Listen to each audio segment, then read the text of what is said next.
رونالدو في ماتو، يعني السي بنوانيس راه مهلي فيهم. ان فوا رجعنا من ماتش اكادير اللي ماتش كان فيه ريتم عالي، رجع اخويا تجري. اللي سولتي الجمهور ديال الجيش غايقول لك مارك على الرجاء في دونور، ارقام ديالو 2 بيوتا. خوت السلام عليكم، مرحبا بكم في هذا الزابين ديال الفيسبوك. غنحاولوا ندخلوا شويه الفيسبوك ونشوفوا الاخبار اللي متعلقه بفريق الرجاء بالكره الوطنيه والكره العالميه كذلك، ونديروا واحد الرياكشن خفيف ظريف على الاخبار اللي غتطلع لنا يعني عشوائيا. نبداو الجوله ديالنا بالصفحه الرسميه ديال فريق الرجاء في الفيسبوك، نشوفوا اللي كاين شي خبيرات ولا شي حاجه ممكن نتكلموا عليهم. نادي الرجاء الرياضي يكسب نزاعه امام اللاعب اقصى المي. الله على الاخبار الحلوه دي. واخيرا كنسمعوا اننا ربحنا شي لاعب في النزاع. كتسمع دائما احد الكروسات يشكو فريق الرجاء الى الفيفا يكسب مبلغ مالي كبير والى اخره. هادشي اللي كتسمع انت دائما. الفيفا تنزل عقوبات كبيره على فريق الرجاء الى اخره. يعلن نادي الرجاء الرياضي لعموم جماهيره والراي العام الرياضي ان لجنه النزاعات بالفيفا قد انصفت النادي فيما يتعلق بالشكايه التي رفعها اللاعب السابق اكسل ميي، والذي كان يطالب بتعويض مالي قدره 1,100 مليون. رونالدو في ماتو. انت بتتكلم جد؟ لا حول ولا قوة الا بالله. لا حول ولا قوة الا بالله. حيث اقرت المحكمة بعدم صدقية هذه الدعوة. طبيعة الحال بعدم صدقية هذه الدعوة. تا واش صاحبي ما ماركتي حتى شي بيت واحد مع الرجاء وبغيت تاخذ 1,100 مليون. علاش اخويا؟ علاش جاتك؟ واش كتستحقها؟ وتجدر الاشارة ان المكتب المدير لنادي الرجاء الرياضي قد سوى ملف اللاعب بعد مدة بمستحقاته القانونية والتي حددت في مبلغ 80 مليون سنتيم. يعني من 80 مليون سنتيم ما عجبكش اصلا؟ 80 مليون بزاف عليك.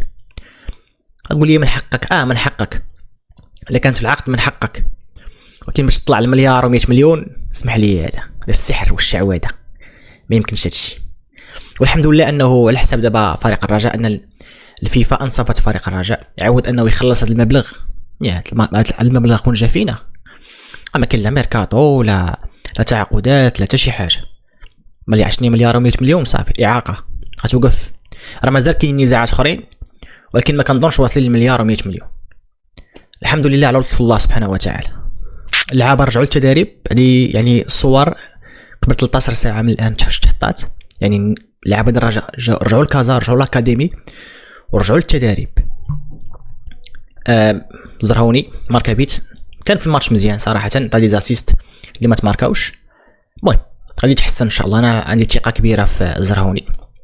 نفاتي بالنسبه لي لوم دو ماتش، احسن لاعب بالنسبه لي انا في الرجاء في الماتش هذا الاكادير. رايي المتواضع، بزاف اللاعبين كانوا مزيانين لكن نفاتي كان مزيان.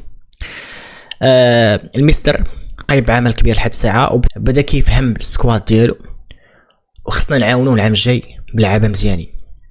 المستر راه خدام واقف على شغله. صابر كان مزيان في الشوط الاول. المهم الشوط الثاني طاح شويه بدنيا. تعودناها من صابر صراحه، تعودنا انه في الشوط الثاني كيطيح شويه بدنيا. وهادشي علاش كنقولوا دائما كبروا السكواد، كبروا الاختيارات، لانه ما تقفش على لاعب واحد. وكنظن انه تدريب الريزيستونس. انت رجعنا لونطريمون، انت رجعنا شويه لونديرونس. يعني السي بنوانيس راه مهلي فيهم. ان فوا رجعنا من ماتش اكادير اللي ماتش كان فيه ريتم عالي، رجع اخويا تجري. هذه حاجه مزيانه. يعني التدريب ما فيهمش الضحك، ما فيهمش تدريب خفيفه وازاله العياء وداك اللعيبات، لا تدريب نيت ديال بصح. والمستر تا هو كيتريني معاهم. يسري من اللاعبين المهمين صراحه، من اللاعبين المؤثرين بارقام ديالو حتى بالفون دو جو ديالو، لاعب مهم. السيد مساعد المدرب بيننا مقدم بصراحه، مقدم يد العون، وحتى الطاقم كامل كنظن انه مساعد فريق الرجاء وطاقم متكامل. اسماعيل يروض الكره. اسماعيل ان شاء الله غادي يتحسن بوجود المنافسه في مركز قلب الدفاع، لانه كنشوف بلي ما كاينش تنافسيه كبيره في قلب الدفاع هذا العام.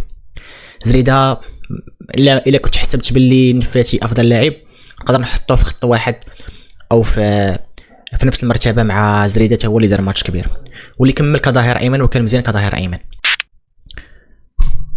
احسن ريبريز تاريخ البطوله.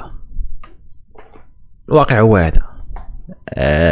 وليت كان بعض المرات كنشك بلي الرجاء زاويه.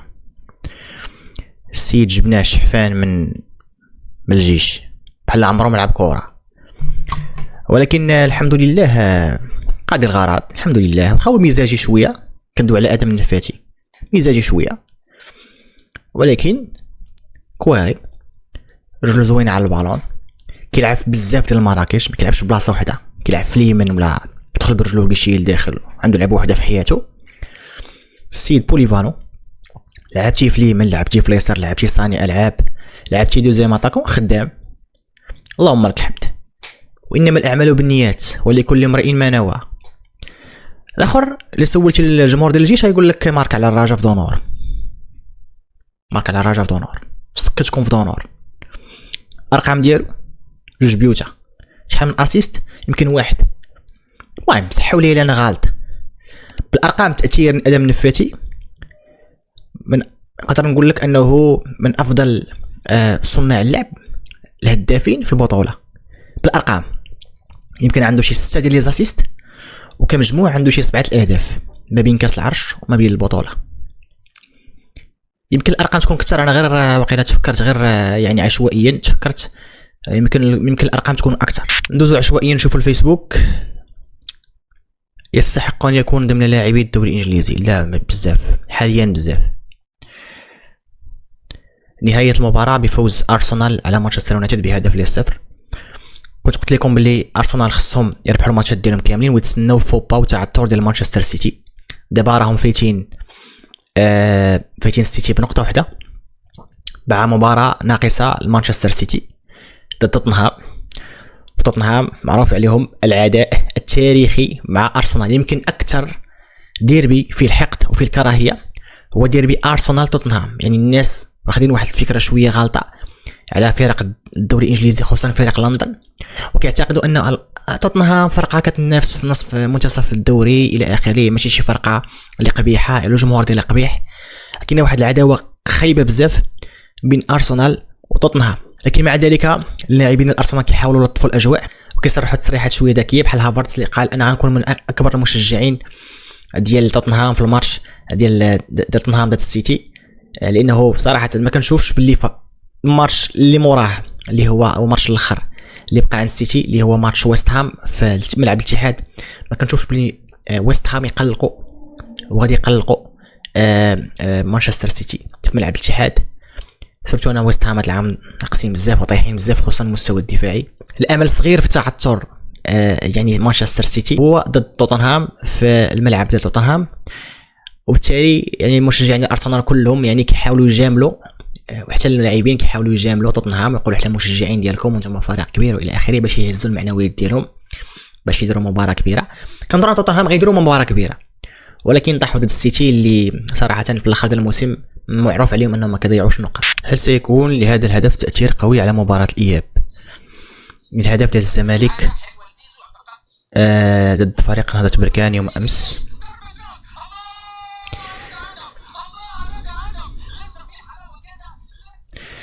كان ممكن البركان يتفادى هذا الهدف.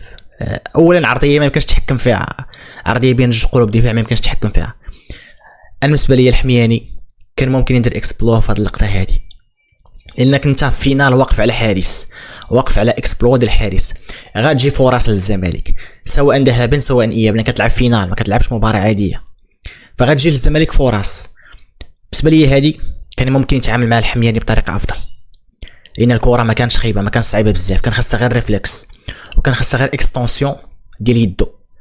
بالنسبه لي انا كان ممكن يتفادى فريق البركان، كان ممكن يتفادى هذا الهدف لانه كان مزيان في الماتش. انا تفرجت في الماتش، البركان كانوا افضل في تقريبا الماتش كامل، حتى من بعد الهدف ديال الزمالك خرجوا يمشي باش يماركوا البيت الثالث، ولكن يعني ما لقاوش لي غوسورس فيزيك في الاخر، لانهم اللاعبين المهمين عند بركان اللي هما الفحلي بدرجه اولى اللي كان بالنسبه لي انا كان رائع في الشوط الاول، ولا امورابيط ولا اي لاعب يعني كانوا في خط الهجوم تبدلوا، واضطر ان معين الشعباني يغيروا لانهم بدنيا طاحوا. فبالنسبه لي انا عادي انهم يطيحوا بدنيا في الشوط الثاني، لكن بركان كان ممكن يتفاداو الهدف ديال فريق الزمالك، والحمياني كان بالنسبه لي كان ممكن يدير اكسبلوا وينقذ الفريق ديالو، ولكن للاسف ما حيدش الكره، وبالتالي مباراه صعيبه عند بركان في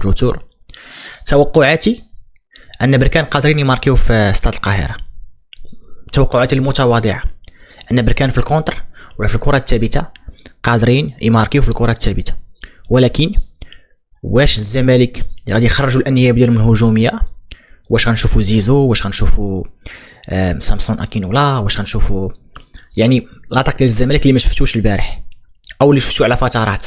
واش غادي نشوفوا بشراسه فتوح مشوش كيطلع بزاف البارح اللي هو ظهير ايسر هجومي؟ يعني واش غنشوفوا الزمالك بواحد المستوى هجومي كبير اللي غيخليهم يماركيو يعني هدف الفوز او هدف كثير؟ لانه انا متاكد غيتاحوا فرص كثيره للبركان في الكونتر. كتبقى مباراه صعيبه في الاياب ديال فريق نهضة بركان ضد فريق الزمالك، مباراه يعني صعبه وصعب التكهن فيها. عناق حار بين والدة أشرف حكيمي وصديقه كيليان مبابي أثناء تتويجهما بالدوري الفرنسي. كاينه واحد الصداقه كبيره، واحد لو ليان اومان، يعني رابط انساني كبير واضح انه بين اشرف حكيمي ومبابي. انا لفت الانتباه ديالي انه الالترات ديال فريق باريس سان جيرمان طلعوا تشوفوا على مبابي من بعد ما كانوا كينتقدوه ومن بعد ما كانوا كيعتبروه خائن الى اخره. انا جاتني صوره مفاجئه انا ما كنتش متوقعها، وما كنتش متوقع ان مبابي يمشي يدير واحد الاحتفال واحد لو جوبيلي معاهم. من بعد قريت باللي مبابي يعني قام بدعوه لهاد العناصر ديال الالترات انهم يجيو للتدريب ويحتفلوا بفوزهم باللقب بالدوري الفرنسي، ودار لهم باربيكيو ودار لهم ماكله ودار لهم مشروبات ودار لهم الى اخره. ربما هاد الحركه اثرت في النوايو ديال الالترا ديال فريق باريس سان جيرمان، والقلوب شويه صفات، وتفكروا بلي هذه اخر مباراه لكيليان مبابي في بارك دي برانس مع فريق باريس سان جيرمان، وتفكروا ايضا باللي مبابي راه هو الهداف التاريخي ديال فريق باريس سان جيرمان. راه ما سهلاش انه فات اولا قبل باوليتا، من بعد كافاني، من بعد زلاتان، يعني باش تفوت هاد العناصر راه ماشي سهله. وبالنسبه للاعب اللي السن ديالو 25 سنه، يعني السن ما كبيرش بزاف، يعني ما كتبش لمبابي فقط انه يفوز بالتشامبيونز ليغ مع باريس سان جيرمان، تاهل الفينال وديمي فينال، ما كتبش ليه يفوز بالتشامبيونز ليغ، لكن فاز بالقاب كثيره مع فريق باريس سان جيرمان وسجل اهداف كثيره، والهداف التاريخي ديال باريس سان جيرمان شي حاجه اللي ماشي سهله. الخوت هادشي اللي كان في الكوكتيل ديال الفيسبوك، يعني حاولنا ندخلوا ونقراو شويه الاخبارات اللي عندهم علاقه بالرجاء واللي عندهم علاقه بالكره الوطنيه والكره العالميه كذلك. لا طحت لنا شي خبر مزيان، كتبوا لي في التعليق ديالكم شنو الخبر اللي جاكم مؤثر، رايكم في كل موضوع على حده، ممكن نناقشكم حتى في التعاليق. ما تنساوش تدعمونا بلايك وبالاشتراك في القناه الى مازال غير مشتركين. تهلاو في راسكم، السلام عليكم.